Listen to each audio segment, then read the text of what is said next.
Jaya Radha Madhava Punya Bihari.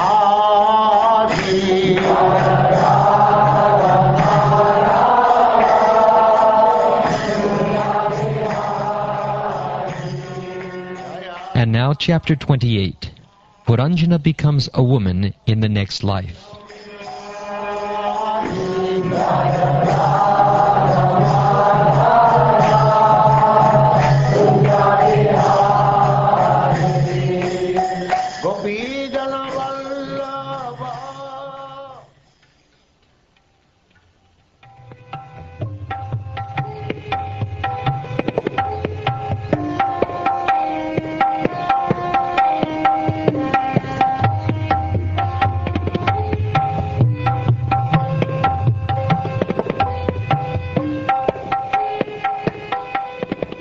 The great sage Narad continued, My dear King Prachinabhadashat, afterward the king of the Yavanas, whose name is Fear itself, as well as Prajvata, Kalakanya, and his soldiers, began to travel all over the world. Once the dangerous soldiers attacked the city of Puranjana with great force. Although the city was full of paraphernalia for sense gratification, it was being protected by the old serpent.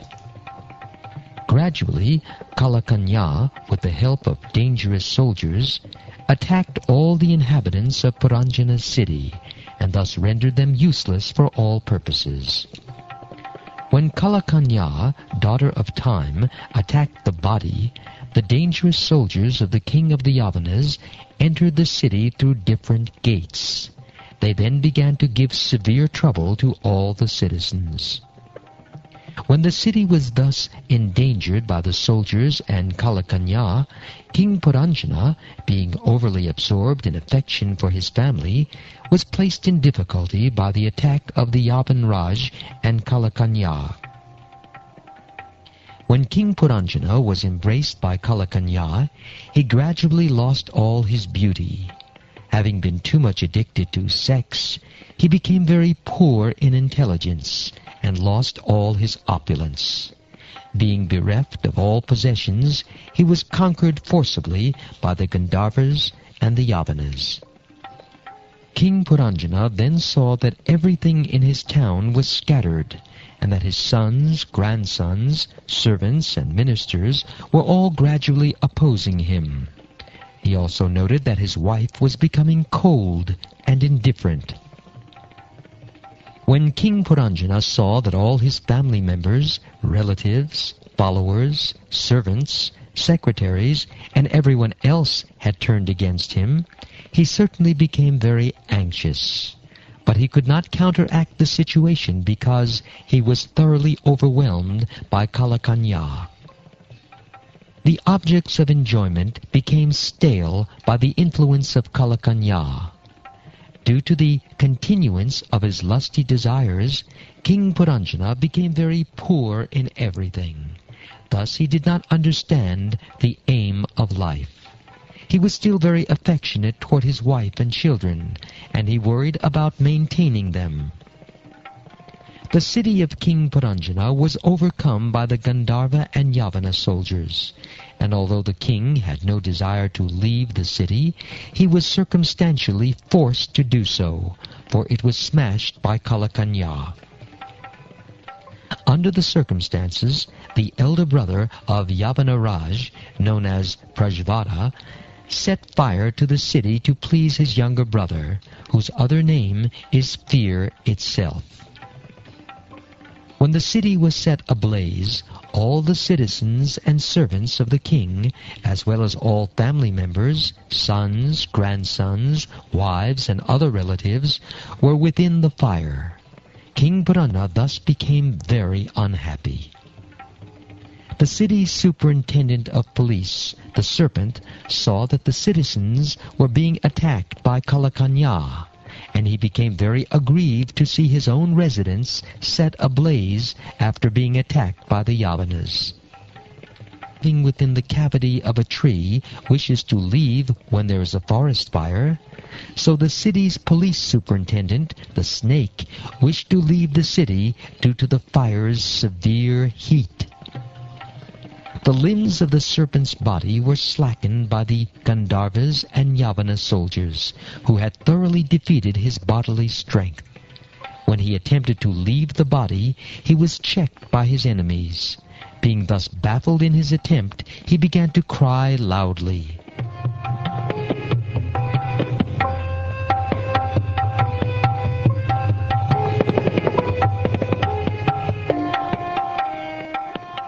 King Puranjana then began to think of his daughters, sons, grandsons, daughters-in-law, sons-in-law, servants, and other associates, as well as his house, his household paraphernalia, and his little accumulation of wealth. King Puranjana was overly attached to his family and conceptions of I and mine.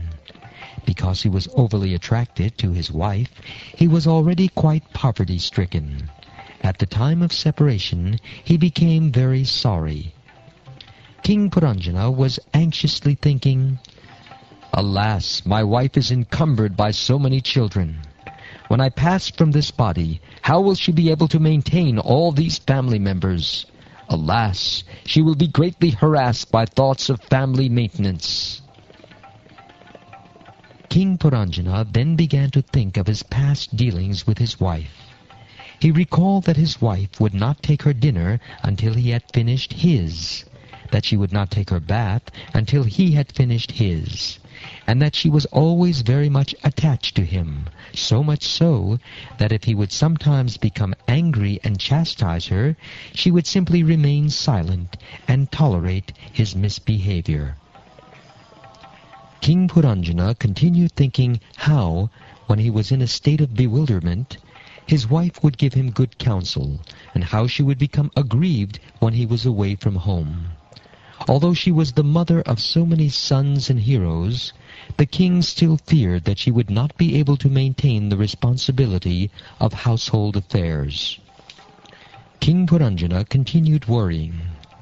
"After I pass from this world, how will my sons and daughters, who are now fully dependent on me, live and continue their lives? Their position will be similar to that of passengers aboard a ship, wrecked in the midst of the ocean." Although King Puranjana should not have lamented over the fate of his wife and children, he nonetheless did so due to his miserly intelligence. In the meantime, Yavanaraj, whose name was Fear itself, immediately drew near to arrest him. When the Yavanas were taking King Puranjana away to their place, binding him like an animal, the king's followers became greatly aggrieved. While they lamented, they were forced to go along with him. The serpent, who had already been arrested by the soldiers of Yavanaraj and was out of the city, began to follow his master along with the others. As soon as they all left the city, it was immediately dismantled and smashed to dust. When King Puranjana was being dragged with great force by the powerful Yavana, out of his gross ignorance, he still could not remember his friend and well-wisher, the Supersoul. That most unkind king, Puranjana, had killed many animals in various sacrifices. Now, taking advantage of this opportunity, all these animals began to pierce him with their horns. It was as though he were being cut to pieces by axes. Due to his contaminated association with women, a living entity like King Puranjana eternally suffers all the pangs of material existence and remains in the dark region of material life, bereft of all remembrance for many, many years. King Puranjana gave up his body while remembering his wife, and consequently, in his next life, he became a very beautiful and well-situated woman. He took his next birth as the daughter of King Vidarbha in the very house of the king.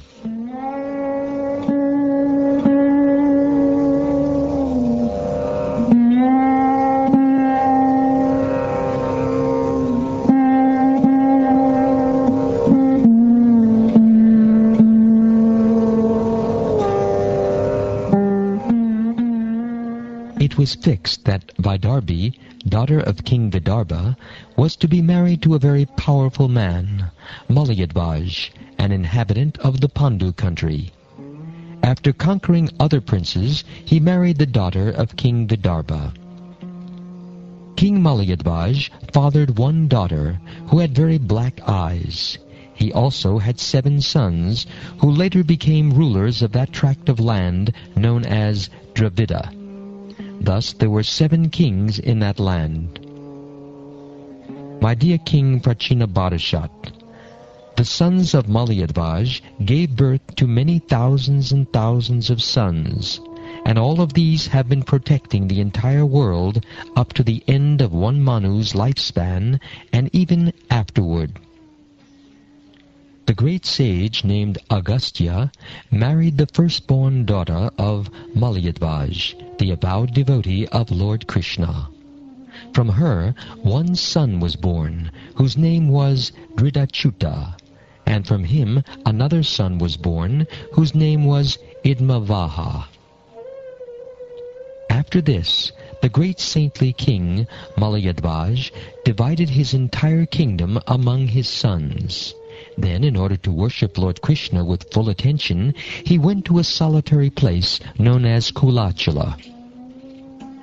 Just as the moonshine follows the moon at night, immediately after King Malayadvaj departed for Kulachala, his devoted wife, whose eyes were very enchanting, followed him, giving up all homely happiness, despite family and children. In the province of Kulachala, there were rivers named Chandravasa, Tamraparni, and Vatodaka. King Malayadvaj used to go to those pious rivers regularly and take his bath there. Thus he purified himself externally and internally. He took his bath and ate bulbs, seeds, leaves, flowers, roots, fruits, and grasses, and drank water. In this way he underwent severe austerities. Eventually he became very skinny. Through austerity, King Malayadvaj, in body and mind, gradually became equal to the dualities of cold and heat, happiness and distress, wind and rain, hunger and thirst, the pleasant and the unpleasant. In this way he conquered all relativities. By worshipping, executing austerities, and following the regulative principles, King Malayadvaj conquered his senses, his life, and his consciousness. Thus he fixed everything on the central point of the Supreme Brahman, Krishna. In this way he stayed immovable in one place for 100 years by the calculations of the demigods. After this time, he developed pure devotional attraction for Krishna, the Supreme Personality of Godhead, and remained fixed in that position. King Malayadvaj attained perfect knowledge by being able to distinguish the supersoul from the individual soul. The individual soul is localized, whereas the supersoul is all-pervasive. He became perfect in knowledge that the material body is not the soul, but that the soul is the witness of the material body. In this way, King Malayadvaj attained perfect knowledge because in his pure state he was directly instructed by the Supreme Personality of Godhead. By means of such enlightening transcendental knowledge, he could understand everything from all angles of vision. King Malayadvaj could thus observe that the Supersoul was sitting by his side, and that he, as the individual soul, was sitting by the side of the Supersoul. Since both were together, there was no need for separate interests. Thus he ceased from such activities.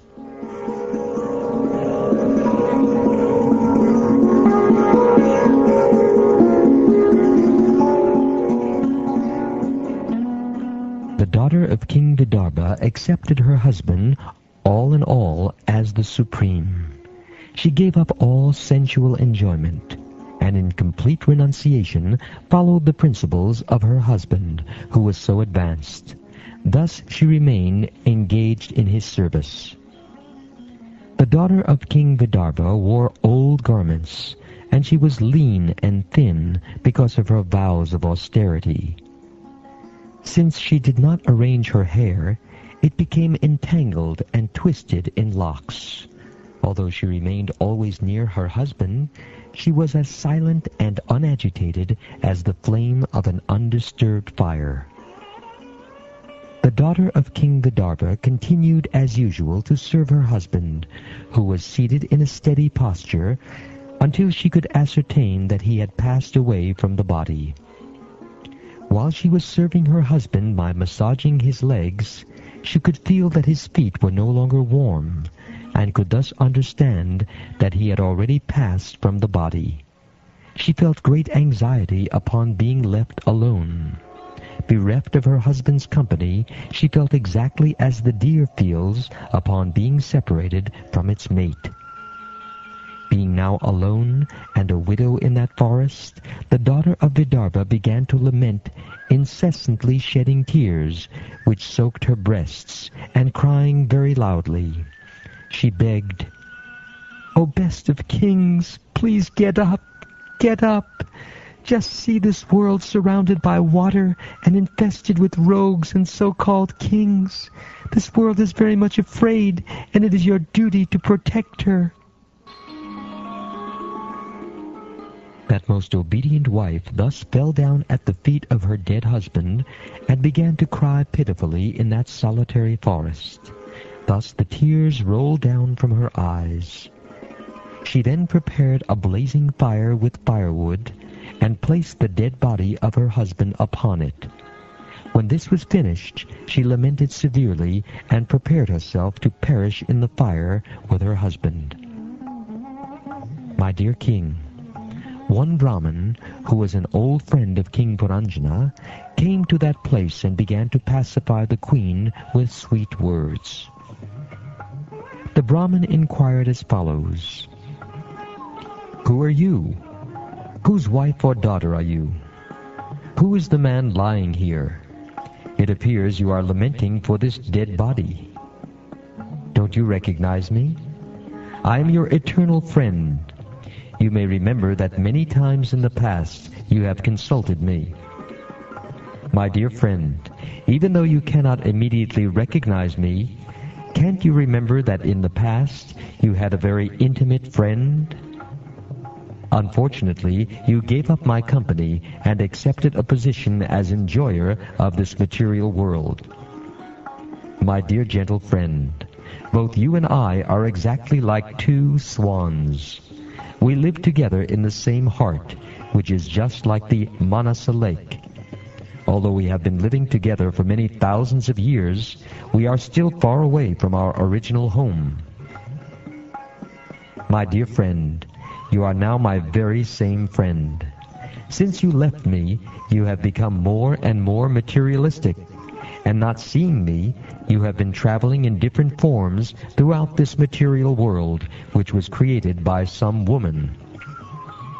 In that city, or the material body, there are 5 gardens, 9 gates, 1 protector, 3 apartments, 6 families, 5 stores, 5 material elements, and 1 woman, who is lord of the house. My dear friend, the 5 gardens are the 5 objects of sense enjoyment, and the protector is the life air, which passes through the 9 gates. The 3 apartments are the chief ingredients, fire, water, and earth. The 6 families are the aggregate total of the mind and 5 senses. The 5 stores are the 5 working sensory organs. They transact their business through the combined forces of the 5 elements, which are eternal. Behind all this activity is the soul. The soul is a person and an enjoyer in reality. However, because he is now hidden within the city of the body, he is devoid of knowledge. My dear friend, when you enter such a body along with the woman of material desires, you become overly absorbed in sense enjoyment. Because of this, you have forgotten your spiritual life. Due to your material conceptions, you are placed in various miserable conditions. Actually, you are not the daughter of Vidarbha, nor is this man, Malyadvaj, your well-wishing husband. Nor were you the actual husband of Puranjani. You were simply captivated in this body of 9 gates. Sometimes you think yourself a man, sometimes a chaste woman, and sometimes a neutral eunuch. This is all because of the body, which is created by the illusory energy.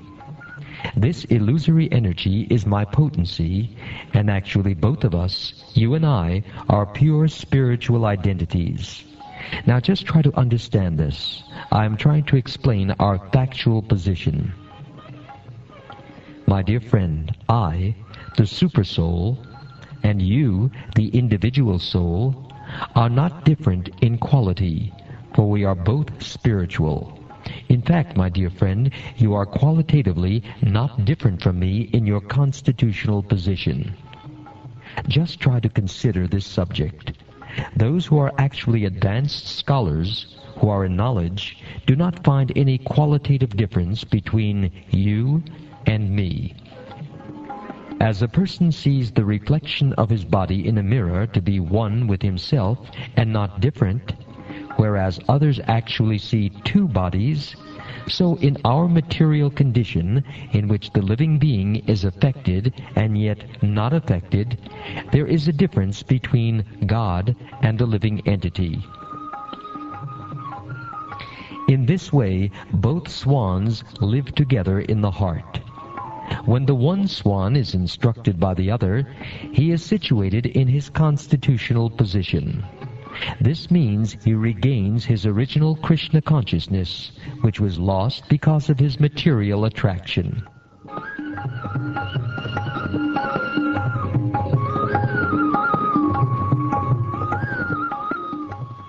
My dear King Prachinabhati, the Supreme Personality of Godhead, the cause of all causes, is celebrated to be known indirectly. Thus I, Narrated, have described the story of Puranjana to you. Actually, it is an instruction for self-realization.